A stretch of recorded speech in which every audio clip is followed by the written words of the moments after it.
రాబోయేటువంటి అంటే మా ట్రెండ్స్ ఇంకా ఇంకా పెరిగేటువంటి రౌండ్స్ పెరుగుతున్నా కొద్ది బీజేపీకి అనుకూలమైనటువంటి ఫలితాలే ఉంటాయి. రైట్. లింగం గారు ఎట్లా చూడాల్సి ఉంటుంది? మొత్తం మారుతుంది, జాతీయ స్థాయిలో ఇంకా భారీ మెజారిటీ పెరిగే అవకాశం ఉంది. ఆల్రెడీ అంటే ఇప్పుడున్న ట్రెండ్స్ ప్రకారం అయితే ఆల్రెడీ మ్యాజిక్ ఫిగర్ ని దాటి అక్కడ దగ్గరలో ఉంది బీజేపీ ఎన్డీఏ పక్షాలు. ఇవాళ అంటే కపర్ ప్రసాద్ లాంటి వ్యక్తుల అభిప్రాయం అయితే ఖచ్చితంగా భారీ మెజారిటీతో కంఫర్టబుల్ గా గవర్నమెంట్ ఫామ్ చేయబోతున్నామని చెప్తున్నారు. స్పష్టంగా అర్థం చేసుకోండి. బీజేపీ నాయకులు ఏం చెప్పారంటే 400 సీట్లు అన్నారు. ఇవాళ 400 నుంచి ఎక్కడికి వచ్చారు అనేది ఇది చాలా స్పష్టమైన తీర్పు. 10 సంవత్సరాలుగా నువ్వు అధికారంలో ఉండి ఇవాళ దేశ ప్రజలకు నువ్వు ఏం చేసినావో చెప్పుకోలేకపోయినావు. కనీసం ఒక ప్రధాన స్థాయిలో ఉన్నటువంటి వ్యక్తి అభివృద్ధి ఏం చేసిండు, ఈ దేశ ప్రజల సంక్షేమంకి ఏం చేసిండు, ఎన్ని ఉద్యోగాలు ఇచ్చిండు, ఎన్ని కొత్త ఇన్స్టిట్యూషన్ ఎక్కడైనా చెప్పిండా అండి? ఇవాళ అంత చెప్పకుండా ఎంత ప్రధాని స్థాయి ఎంత దిగజారి మాట్లాడిందంటే పుస్తల తాడు తెంపుతాము, ఇవాళ దేశ సంపద అంతా కూడా ఒక వర్గానికి వంచుతాము, ఇట్లాంటి భాష మాట్లాడు. మీరు చూడండి, మీరు చాలా సంవత్సరాల జర్నలిజం ఒక ప్రధాని స్థాయి వ్యక్తి ఏదైనా ఆ విధంగా మాట్లాడండి అంటే ఏ విధంగా మనం అర్థం చేసుకోవచ్చు? ఇవాళ వాళ్ళు చెప్పుకోవడానికి అభివృద్ధి సంక్షేమం గురించి ఏదీ లేదు. అందుకే ఇవాళ దేశ ప్రజలు 400 సీట్ల నుంచి వాళ్ళకి ఇప్పుడు మీరు ఎక్కువ చూపిస్తారు. చాలా వరకు మీడియా కొన్ని ఎక్కువ వస్తుంది కానీ అది చాలా రియల్ సీట్లు కూడా కావు, ఇంకా చాలా తగ్గుతాయి. ఇవాళ దేశ ప్రజలందరూ కూడా రియలైజ్ అయ్యారు కాంగ్రెస్ పార్టీ ఆధ్వర్యంలో ఇండియా అలయన్సెస్ మెజార్టీ సీట్లు గెలవబోతుంది. ఇవాళ కాంగ్రెస్ పార్టీ ఆధ్వర్యంలోనే ఇవాళ దేశంలో కాంగ్రెస్ ప్రజాప్రభుత్వం కూడా తెలంగాణలో ఏ విధంగా అయితే ఏర్పాటైందో ఇవాళ దేశ కేంద్రంలో కూడా అదే విధంగా ఏర్పాటు కాబోతుంది. మీరు చూడండి, ఇవాళ యూపీ లాంటి స్టేట్లలో అక్కడనే ఇవాళ Congress Samajwadi party majority seat గెలుస్తుంది. వాళ్ళు ఎన్నో చెప్పుకోరు కదా, north belt hard court Hindi belt అనుకున్న దగ్గరనే ఇవాళ కాంగ్రెస్ అలయన్స్ గెలవబోతుంది. ఇక వాళ్ళు సౌత్ ఇండియాలో వస్తామని చెప్పారు. సౌత్ ఇండియాలో అక్కడ ఇట్లాంటి మత విద్వేష రాజకీయాలు ఇక్కడ తావులేదు. ఇవాళ వాళ్ళ బీజేపీ నాయకులే చెప్పారు కేరళలో సీట్లు గెలుస్తామని. ఇవాళ కేరళలో ఎక్కువ లిటరసీ ఉంది కాబట్టి అక్కడ సీట్ గెలుస్తలేరు. తమిళనాడు లాంటి రాష్ట్రాలలో అక్కడ సోషల్ జస్టిస్ పార్టీ లాంటి వచ్చి అక్కడ అసలు బీజేపీ లాంటి మతతత్వ పార్టీలకు అక్కడ అవకాశమే లేదు. ఎంతసేపు ఏదంటే ఇప్పుడు తెలంగాణలోకి వచ్చే వరకే కొన్ని బీఆర్ఎస్ ఓట్లన్నీ కూడా షిఫ్ట్ అయినాయి. అది చాలా స్పష్టంగా మనకు కనబడుతుంది. ఇవాళ బీఆర్ఎస్ గతంలో ఎన్ని సీట్లు ఉండే, ఇవాళ వాళ్ళు ఎన్ని సీట్లు వస్తుంది, వాళ్ళ గతంలో ఓటు షేర్ ఎంత, ఇవాళ ఎంత, ఇవన్నీ మనం అర్థం చేసుకుంటే బీజేపీ బీఆర్ఎస్ రెండు ఒకటే. ఇంకొన్ని చిన్న ఉదాహరణ కూడా చెప్తా. మొన్న జరిగిన అసెంబ్లీ ఎలక్షన్ లో కూడా బీజేపీ బీఆర్ఎస్ ఇంటర్నల్ అండర్స్టాండింగ్ లేకపోతే కాంగ్రెస్ ఇంకొక 20 సీట్లు ఎక్కువ గెలిచేది.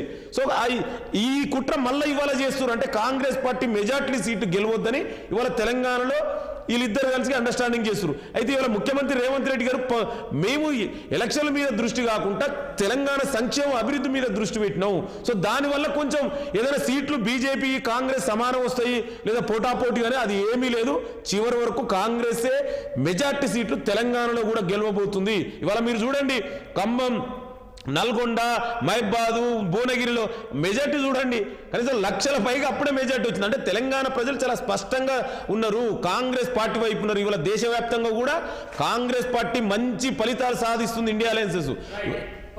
లింగం యాదవ్ గారు, ఒకటి అంటే ముఖ్యమంత్రి గారు పదే చెప్తూ వచ్చిన మాట 14 వరకు మేము రీచ్ అవుతున్నామని చెప్పారు. ఇవాళ ఇక్కడ వచ్చే రిజల్టే మా పాలనకు రెఫరెండం అని పదే చెప్తూ వచ్చారు ముఖ్యమంత్రి గారు. నిజంగా ఆ మాట ఇంకా కంటిన్యూ అవుతున్నారా? ఆ మాట మీద ఇప్పటికి కూడా కంటిన్యూ అవుతున్నారు మీరు? నేను ఏం చెప్తున్నట్టు ఇవాళ ముఖ్యమంత్రి గారు మేము అభివృద్ధి సంక్షేమం మీద దృష్టి పెట్టాము అంటే మనం అర్థం చేసుకోవాలండి. ఇవాళ కాంగ్రెస్ ప్రజాప్రభుత్వం ఏర్పడి ఎన్ని రోజులైంది? ఇవాళ దాదాపు 2 నెలల నుంచి పైగా ఇవాళ మోడల్ కోడ్ ఆఫ్ కండక్ట్ అమల్లో ఉంది. అంటే మేము ఒకవైపు పాలన చేస్తున్నాం, ఎలక్షన్ రావడం వల్ల కొంచెం ప్రజలు కూడా అంటే ఇంత తొందరలోనే అర్థం చేసుకోలేకపోయారు.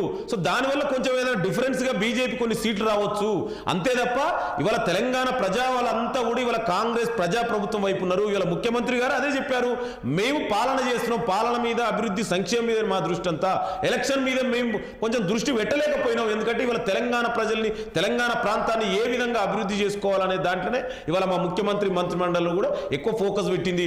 అయితే ఇక్కడ మనం అర్థం చేసుకోవాలంటే ఇక్కడ కుట్ర ఏంటంటే బీఆర్ఎస్ బీజేపీ కలిసి వాళ్ళు బయట చెప్పుకోలే, కానీ లోపల మొత్తం బీఆర్ఎస్ ఓట్లంతా కూడా ఇవాళ బీజేపీ షిఫ్ట్ కావడం వల్ల కాంగ్రెస్ పార్టీని కొన్ని సీట్లు తగ్గించాలి, కాంగ్రెస్ ప్రజాప్రభుత్వాన్ని అబాసు పాలు చేయాలని వాళ్ళ కుట్ర జరిగింది.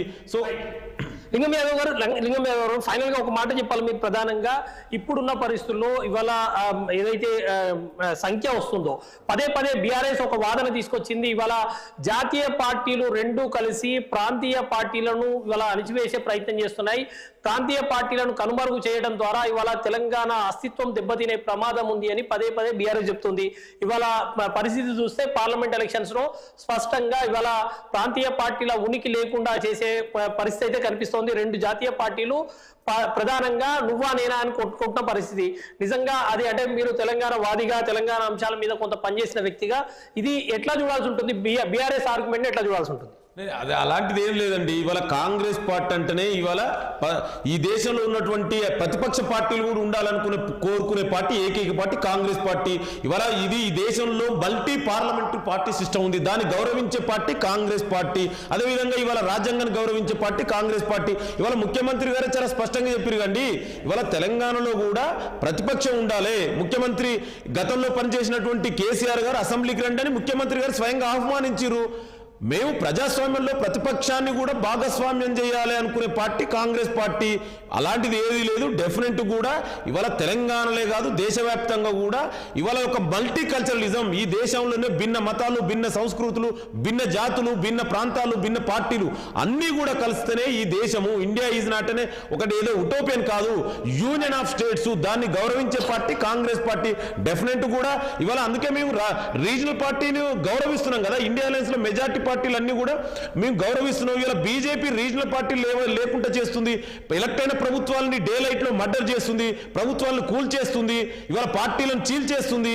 కాంగ్రెస్ పార్టీ అలాంటిది ఎప్పుడు జరగదు. డెఫినెట్ కూడా అన్ని సంస్కృతులని భిన్నత్వంలో ఏకత్వాన్ని గౌరవించే ఏకైక పార్టీ కాంగ్రెస్ పార్టీ. డెఫినెట్ కూడా అన్ని ప్రాంతాలని గౌరవించి ప్రజలకు అభిప్రాయాల మేరకే ఇవాళ కేంద్రంలో కూడా కాంగ్రెస్ ప్రజాప్రభుత్వం రాబోతుంది. Thank you. నాకు కూడా ఒక అవకాశం ఇవ్వాలి. ఇప్పుడు మిత్రులు చెప్పారు